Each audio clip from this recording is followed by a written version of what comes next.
तो ये है मेरी सिलाई मशीन जिसका मैंने शॉर्ट्स आप लोगों के साथ में शेयर किया था। मैंने इसको अभी रिसेंटली परचेज़ किया है और मुझे तो ये बहुत पसंद आई। बहुत ही लाइट वेट और पावर ऑपरेटेड सिलाई मशीन है ये।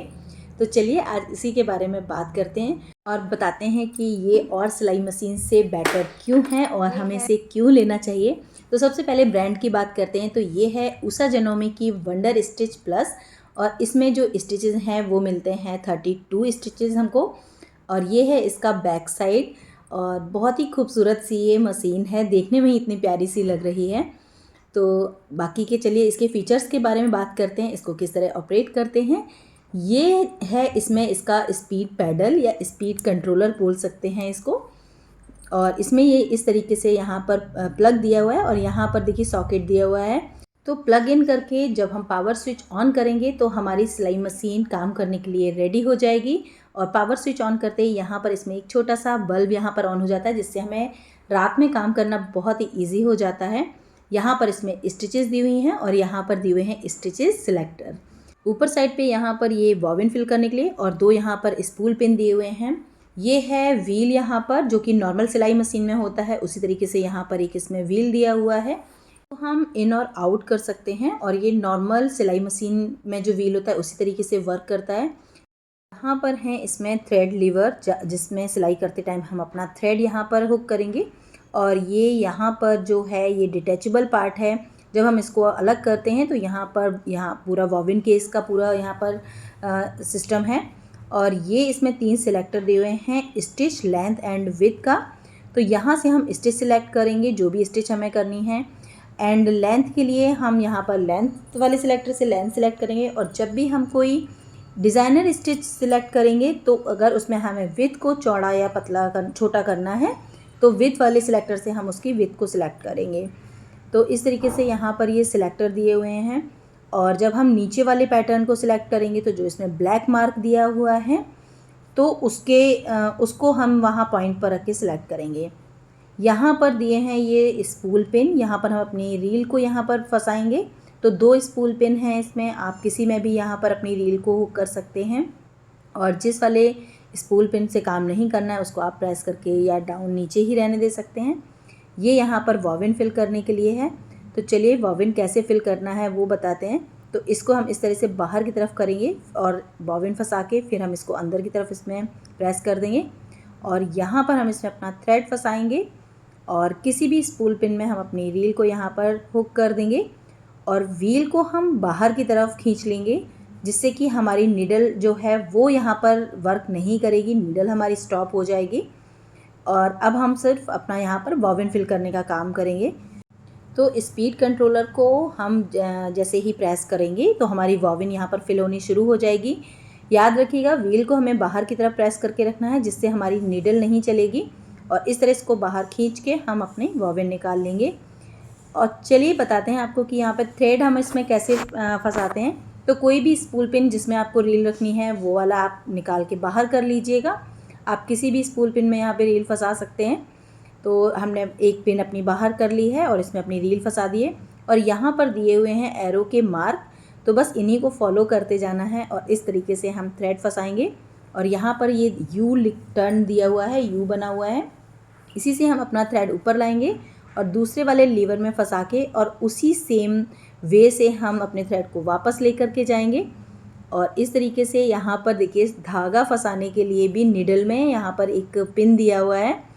तो बस हमें उसको नीचे खींचना है और अपने थ्रेड को उसके सामने रख के और उस लीवर को बाहर कर देना है। तो हमारा थ्रेड भी बहुत ईजिली यहाँ पर नीडल में इन हो जाएगा। तो सबसे पहले करेंगे हम सीधी सिलाई, जिसमें विड्थ का कोई काम नहीं है। और स्टिच मैंने ए रखी हुई है और जो लेंथ है वो मैंने 3 पर रखी हुई है। 3 पर जो स्टिच का लेंथ है वो बहुत परफेक्ट आती है। 3 पर या 4 पर आप रख सकते हैं। तो बस इस तरह हमारी सीधी सिलाई हो जाएगी। और इसमें एक बहुत ही बढ़िया फीचर दिया हुआ है, यहाँ पर इसमें इस तरीके से ब्लेड लगा हुआ है। तो जहाँ से हम अपना धागा कट कर सकते हैं और सिलाई करते टाइम आपको बार बार सीज़र उठाने की ज़रूरत नहीं पड़ेगी। तो 2 फीचर्स तो इसके मुझे बहुत ही अच्छे लगे। और यहाँ पर देखिए अब हम करते हैं ई वाला जो है ना, हम इसको सिलेक्ट करते हैं। तो उसको सिलेक्ट करने के लिए क्या करना है, बस हमें इसको जो व्हील है ना सिलेक्टर वाला, स्टिच सिलेक्टर वाला, इसको हमें पॉइंटर पर ई के सामने लेकर आना है, मतलब ई को पॉइंटर के सामने लेकर जाना है। और लेंथ आपको जितनी रखनी है वो कर लीजिए। यहाँ पर आप विड्थ भी सिलेक्ट कर सकते हैं। और इस तरीके से जब हम बस इसको चलाएंगे तो हमारी जो ई वाला पैटर्न है वो यहाँ पर स्टिच होकर के आएगा। तो इस तरीके से देखिए, ये यहाँ पर जो ई वाला स्टिच है ना वो हमारा यहाँ पर हो गया है। तो इस तरीके से आप कोई भी यहाँ पर स्टिच अपने पसंद की यहाँ पे सिलेक्ट कर सकते हैं। ये नेक्स्ट मैं कर रही हूँ, उसी वाले को एक बार और सिलेक्ट करके मैं करके देख रही हूँ। तो चलिए अब नीचे वाली स्टिचेस को हम सिलेक्ट करके देखते हैं। तो नीचे जो स्टिचेस हैं वो ब्लैक कलर में दिए हुए हैं, यहाँ पर दिया हुआ है एक ब्लैक कलर का मार्क। तो जब भी हमें नीचे वाली स्टिच सिलेक्ट करनी है तो जो ब्लैक वाला मार्क है इसको हमें पॉइंटर के सामने लेकर के जाना है। तो यहाँ पर हम इसको सिलेक्ट करेंगे। तो जो ब्लैक वाला मार्क है लेंथ वाले सिलेक्टर में, उसको हम पॉइंटर के सामने लेकर के जाएंगे। और जो स्टिच वाला सिलेक्टर है वहाँ से हम ए बी सी डी जो भी अपने सिलाई लेनी है वो हम यहाँ पर सिलेक्ट कर लेंगे। यहाँ पर हम विथ भी यहाँ पर सिलेक्ट कर सकते हैं। तो कितनी विथ रखनी है, जब आप 5 नंबर पे जाएंगे तो विथ ज़्यादा आएगी, 1 पर जाएंगे तो विथ हमारी बहुत ही बारीक सिलाई आएगी। तो विथ आप अपने हिसाब से सिलेक्ट यहाँ कर सकते हैं। तो मैंने सिलेक्ट करके यहाँ पर की, तो मैंने अलग अलग यहाँ पर विथ सिलेक्ट करके ये एक ही उसको करके देखा है। तो कुछ इस तरह से स्टिचेस आए हैं। स्टिचेस के नीचे जो ये बटन दिया हुआ है ये है रिवर्स स्टिच कंट्रोल। तो जब हम इसको प्रेस करके रखेंगे और अपनी मशीन को चलाएंगे तो हमें जो सिलाई है हमारी वो रिवर्स में आएगी। तो ये भी एक इसमें बहुत अच्छा फीचर इसमें दिया हुआ है। और काफ़ी सारे इसमें टूल्स मुझे मशीन के साथ ही मिले हैं। तो ये हमें अलग अलग तरीके के यहाँ पे फुट मिले हैं। कुछ 1 फुट है जो पीको का है, ये है ज़िप वाला फुट। और एक इसमें बटन होल वाला फुट है, ये है ब्लाइंड हेम का फुट। तो इस तरीके से यहाँ पर हमें अलग अलग स्टिचेस के लिए यहाँ पर फुट मिले हैं। बाकी आप अगर और ज़्यादा स्टिचेस करना चाहते हैं तो कुछ फुट आप अलग से भी परचेज़ कर सकते हैं। ये है इसमें सीम रिपर या बटन होल ओपनर कह सकते हैं। छोटा सा एक स्क्रू ड्राइवर यहाँ पर मिला हुआ है। कुछ वॉविन्स यहाँ पर इसमें मुझे मशीन के साथ मिले हैं। तो ये सारे टूल्स मिले हैं। और फुट चेंज करना बहुत ही इजी है। ये पीछे लीवर दिया हुआ है, जैसे ही हम इसको प्रेस करेंगे तो हमारा फुट निकल के बाहर आ जाएगा। और जो भी फुट आपको यहाँ पर चूज़ करना है उसको बस ले लीजिए। और इसमें एक यहाँ पर जो नेल टाइप का लगा है बस उसको हमें उसके जस्ट सामने वहाँ पर रखना है। और जिससे हम फुट को नीचे प्रेस करते हैं, जब हम स्टिचिंग करते हैं तो जिससे हम फुट को ऊपर नीचे करते हैं बस वो वाला लीवर हमें यहाँ पे डाउन करना है। तो हमारा फुट इसमें जो है वो फिक्स हो जाएगा। तो मुझे तो ये सिलाई मशीन बहुत पसंद आई। मैनुअल वाले से तो ये बहुत ही बेटर है। और बाकी जो भी ऑटोमेटिक मशीन होती हैं उनसे भी मुझे ये बहुत ही अच्छी लगी। और ऑपरेट करना इसको बहुत ईजी है, हैंडी है, लाइट वेट है। तो मेरी तरफ से तो इसको 10 आउट ऑफ 10 मार्किंग है। अगर आप कम स्टिचिंग वाली मशीन लेना चाहते हैं तो इसी में आप दूसरा मॉडल चूज़ कर सकते हैं। तो ये मशीन बहुत बेटर है। और मैंने सोचा कि मैं कुछ इससे सिलाई करती हूँ पहले, फिर आपको इसका रिव्यू देती हूँ। तो मैं बना रही हूँ यहाँ पर अपने ब्लैंकेट के लिए स्टोरेज बैग। ये मैंने पुराना ब्लैंकेट का बैग ले लिया है और इसी से मैं यहाँ पर मेज़रमेंट ले रही हूँ कि मुझे कितना लंबा चौड़ा बैग बनाना है।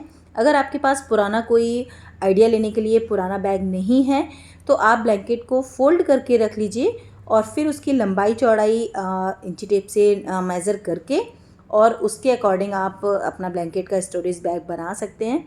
और ये बैग बनाने के लिए जो मैंने फैब्रिक लिया है ये है मेरी पुरानी बेडशीट। तो इसका जो फैब्रिक है काफ़ी अच्छा है, काफ़ी मज़बूत है और थोड़ा सा मोटा है। तो मैंने इसी वाले फैब्रिक को यहाँ पर चूज़ किया है। तो बस जो मैंने मेज़रमेंट लिया है उसी मेज़रमेंट से मैं ऊपर और नीचे के 2 पीस यहाँ पर कट कर रही हूँ। और जो साइड वाला पार्ट है उसको मैं अलग कट करूँगी ताकि फिनिशिंग जो है वो बैग की बहुत ही अच्छी सी आए। तो ऊपर और नीचे का पार्ट कट करने के बाद अब मैं जो साइड वाला पार्ट है उसकी यहाँ पर मेज़रमेंट ले रही हूँ और इसके अकॉर्डिंग हम अपना साइड वाला जो पार्ट है वो भी कट कर लेंगे। तो ये हम पूरा 1 पीस कट करेंगे। तो तीनों ही पीस कट हो गए हैं। अब हमें चाहिए है लगाने के लिए इसमें लाइनिंग। तो लाइनिंग के लिए मैंने यहाँ पर पुरानी बेडशीट का ही यूज़ किया है और फोम की जगह मैं यूज़ करने वाली हूँ ये फैब्रिक बैग्स तो ये काफ़ी अच्छी क्वालिटी के रहते हैं और मैं इन्हीं को यहाँ पर एज अ फॉर्म यहाँ पर यूज़ करने वाली हूँ। तो सबसे पहले हम नीचे अपना लाइनिंग वाला पीस यहाँ पर रखेंगे, जिसको मैंने देखिए उल्टा करके यहाँ पर रखा है। उसके बाद जो शॉपिंग बैग कट किए हैं हम उसको यहाँ पर बिछाएंगे और अच्छे से इनको खींच कर बिछाना है ताकि कोई भी रिंकल, कोई भी झोल इसमें ना रहे। और इसके बाद हम इसके ऊपर अपना मेन पीस यहाँ पर रखेंगे। तो जो लाइनिंग वाला पीस है वो मैंने फैब्रिक उल्टा रखा है और अपना मेन पीस जो है वो मैंने यहाँ पर सीधा रखा है। तो इस तरह तीनों ही पीसेस को हम एक के ऊपर एक यहाँ पर अरेंज करेंगे और अच्छे से स्प्रेड करके सारे रिंकल्स रिमूव करके हम इसको ऑल पिन से सिक्योर कर देंगे, ताकि जब हम इनको स्टिच करें तो हमारे तीनों ही पीस एक जगह पर रहें, ये इधर उधर खिसके नहीं और इनमें झोल नहीं आए। अब हमें करनी है इसमें क्विल्टिंग। तो क्विल्टिंग करने के लिए मैंने यहाँ पर लाइंस ड्रॉ कर ली हैं। तो आप क्विल्टिंग चाहे तो स्क्वायर में कर सकते हैं या डायमंड शेप में कर सकते हैं या यहाँ पर आप कोई भी डिज़ाइन डाल सकते हैं। तो जब भी हम क्विल्टिंग करेंगे तो सबसे पहले बीच में एक सीधी सिलाई डालनी है, उसके बाद हम साइड वाइज यहाँ पर सीम लगाते जाएंगे। तो जिससे क्या होगा ना कि हमारे जो भी कपड़े में झोल होगा वो सारा एक साइड में निकल जाएगा। तो देखिए मैंने तीनों ही पीसेस को बहुत अच्छे से यहाँ पर स्टिच कर लिया है, इसमें क्विल्टिंग कर दी है। अब इसमें जो भी एक्स्ट्रा फैब्रिक बाहर निकल रहा है इसको हम कट करके यहाँ से निकाल देंगे। जो हमारे ऊपर और नीचे वाला पीस है उसमें हम इसके कॉर्नर्स को हल्का सा राउंड यहाँ पर शेप दे रहे हैं। तो बहुत हल्का सा यहाँ पर हमें एक मार्क लगा लेना है और इसको हम कट करके यहाँ से निकाल देंगे।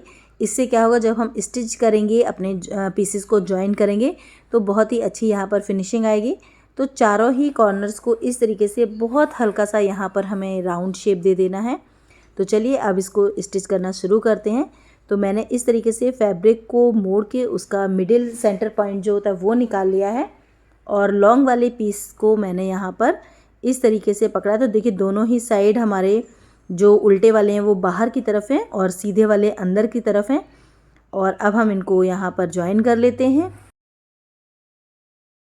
ज्वाइन करते वक्त जब हमें कॉर्नर्स जब हम बनाएंगे तो यहाँ पर बस थोड़ा सा ध्यान रखना है, इस तरीके से हमें फैब्रिक को अच्छे से पकड़ के और हल्का सा अपने हाथ से मूव करते हुए हम इसके कॉर्नर्स को यहाँ पर शेप देंगे। तो देखिए बहुत ही अच्छे और बहुत ही ईजिली यहाँ पर हमारा जो पीस है वो ज्वाइन हो जाएगा और बहुत ही बढ़िया यहाँ पर साइज से हमारा कॉर्नर बन जाएगा। तो इस तरह से मैंने एक पीस को अपने लॉन्ग वाले पीस में यहाँ पर ज्वाइन कर लिया है। अब हम अपने दूसरे पीस को यहाँ पर ज्वाइन करेंगे। तो जो यहाँ पर जॉइंट आया है हम अपने दूसरे पीस का भी यहाँ पर सेंटर पॉइंट निकालेंगे और बस इसी सेंटर पॉइंट को यहाँ पर सी पर रखकर हम अपना दूसरा पीस यहाँ पर ज्वाइन करना शुरू करेंगे। तो इसको हमें पूरा नहीं सिलना है, इसको सिर्फ हमें पीछे पीछे सिलना है। तो जहाँ पे हमारा राउंड आ रहा है बस मैंने इसको यहाँ पर स्टिच किया है इसको। तो एक साइड से इसको ज्वाइन करने के बाद अब हमें करनी है इसमें ज़िप अटैच। तो यहाँ पर मैंने ली है बैग वाली ज़िप। ये मार्केट में करीब ऐसे 6 या 8 रुपये मीटर के हिसाब से मिल जाती है। और यहाँ पर देखिए मैंने फुट चेंज कर लिया है, यहाँ पर मैंने ज़िप वाला फुट मैं यूज़ कर रही हूँ। इस तरह ज़िप लगाना बहुत ही इजी हो जाता है। तो बस हमें नीचे की साइड में ज़िप रखना है, ऊपर की साइड में हमें अपना बैग का फैब्रिक रखना है और हाथ से कपड़े को फोल्ड करके इस तरह से दबा के हम यहाँ पर इसको ज्वाइन कर लेंगे। तो चलिए ज़िप ज्वाइन करके इसमें रनर फंसा करके फटाफट से मैं आपको अपने स्टोरेज बैग का फाइनल लुक दिखाती हूँ। तो मुझे तो इस मशीन से काम करने में बहुत ही मज़ा आया, बहुत ही जल्दी मेरा काम हो गया। और देखिए कितना प्यारा सा ये एक मेरा स्टोरेज बैग बनके तैयार हो गया है। इसको मैंने पुराने बैग से 2 इंच एक्स्ट्रा बड़ा बनाया है, जिससे कि मैं इसमें अच्छे से अपने और भी ब्लैंकेट्स जो हैं वो स्टोर कर सकूं। तो देखिए ब्लैंकेट रखने के बाद भी इसमें अच्छा खासा स्पेस है। अभी भी इसमें मैं कुछ और सामान भी स्टोर कर सकती हूँ। तो देखिए कितनी ईजिली और फटाफट से कितना सुंदर सा मैंने ये स्टोरेज बैग तैयार कर लिया है। तो फ्रेंड्स कैसा लगा आपको आज का वीडियो, और अगर आप सिलाई मशीन के बारे में कुछ और जानना चाहते हैं तो प्लीज़ मुझे कमेंट सेक्शन में ज़रूर इन्फॉर्म कीजिएगा। तो चलिए फ्रेंड्स मिलते हैं अपने नेक्स्ट वीडियो में। Till then take care friends and bye bye.